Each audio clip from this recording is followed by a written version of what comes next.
So you finally found that dream home. Everything's great. And then a week later, you realize you massively overpaid. Well, bidding wars are very dangerous, and it's important that you don't get involved in them. And in this video, we're going to go through the top ways that you can avoid a bidding war.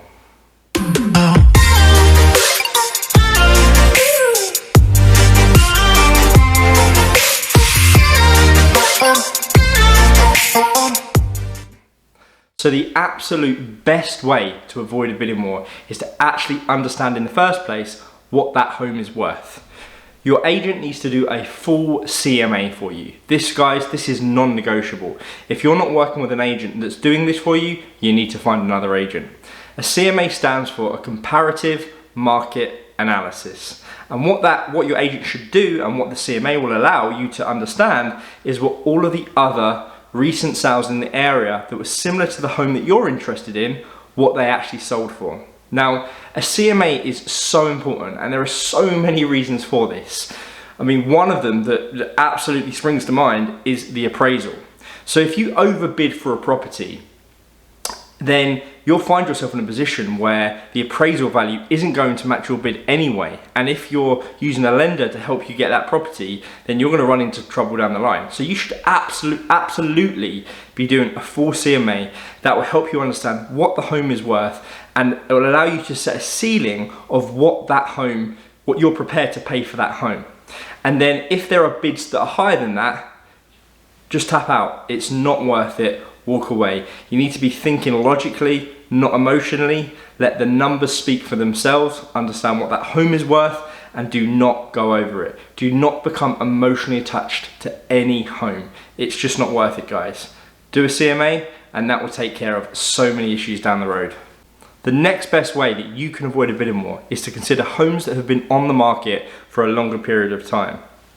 Now, more often than not, the reason why a home is on the market for longer than other homes, and this home doesn't sell quickly, is because the owner overpriced it to begin with. They wanted to get more money for their home, but what they didn't realize, or what they probably didn't listen to their real estate agent telling them, was if you overprice a home to begin with, in the long run, you almost always end up with a lower bid. And the reason for that is because when a home first goes on the market, everybody's interested in it.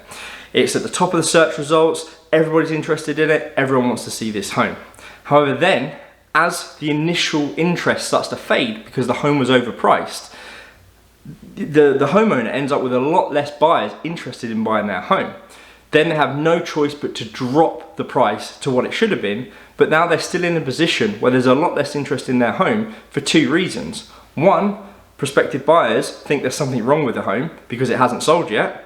And two, it's lower down the search rankings on all of the major property websites, so it's not getting as many eyes on it. So you can find yourself in a great position where you can start looking at these older homes, park the misconceptions that a lot of other people have that there's something wrong with it, go out there, look at these homes, and you may find yourself in a position where the home's already been reduced to what it should have been sold at, or what it should have been offered at in the first place. And then you have an opportunity to bid even lower than that because they're just not getting the interest anymore because it's been on the market for so long. So guys, don't rule out homes that have been on the market for longer. Sometimes there are fantastic bargains to be had. You just need to find them and then go in and offer an even lower price than what the homeowner is asking for, because probably at this point they're desperate to sell. The third best way that you can avoid a bidding war is to work with an agent who deals with off-market properties.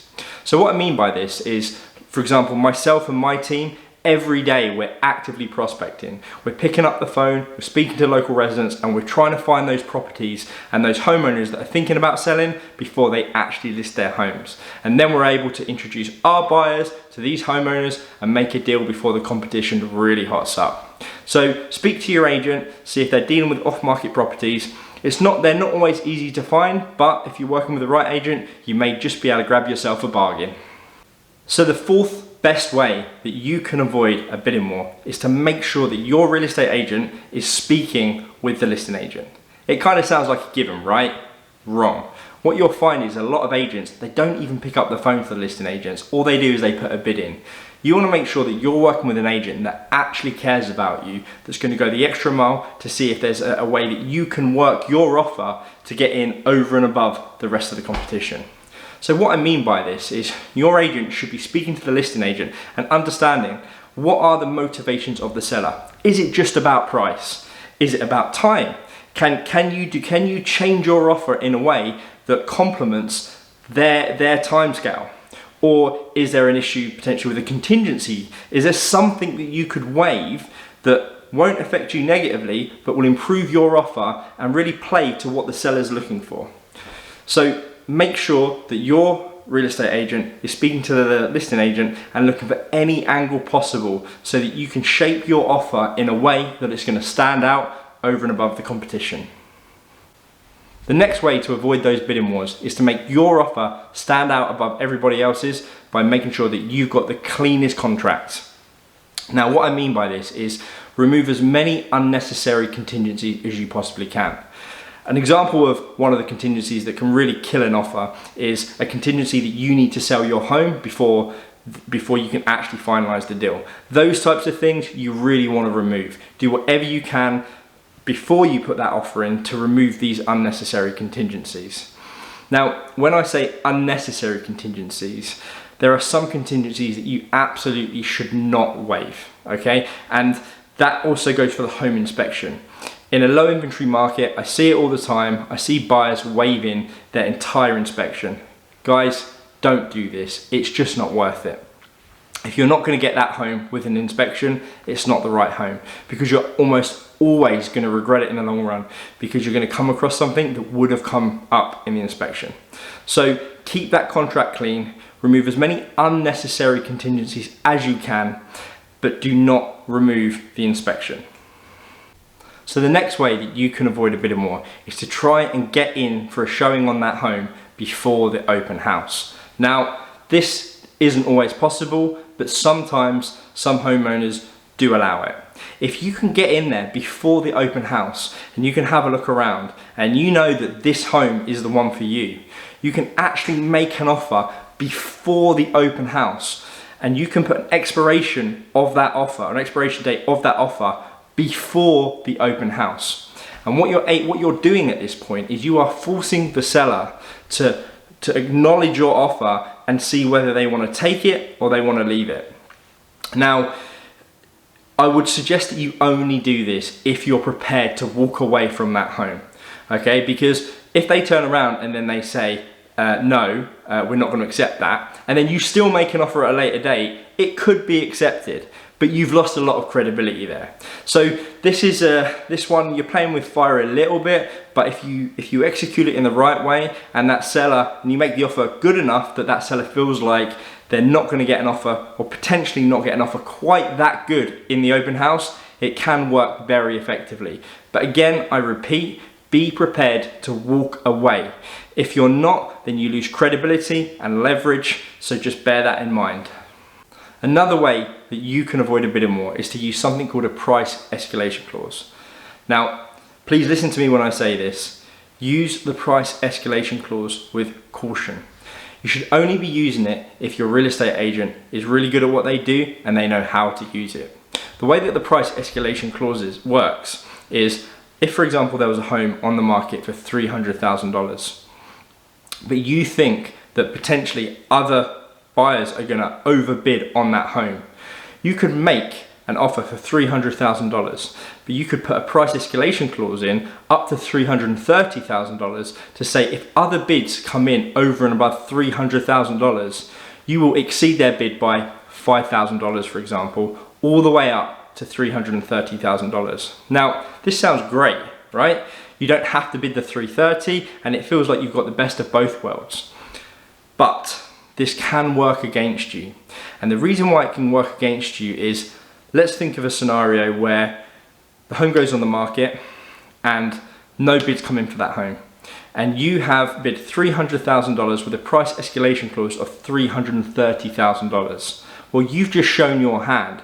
You've just told the seller that you're prepared to pay up to $330,000.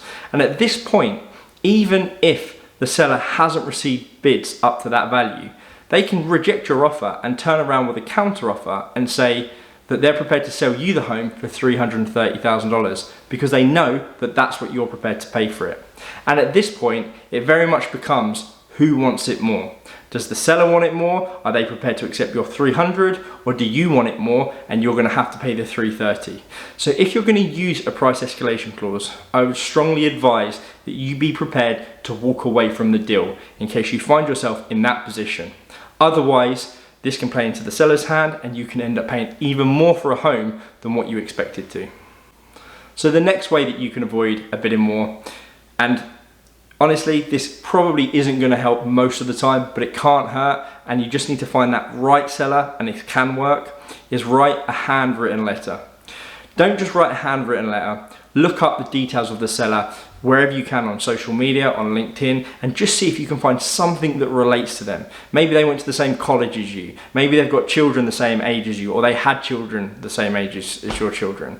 And really try and explain to them in that letter why they should accept your bid and how much it would mean to you to live in their beautiful home.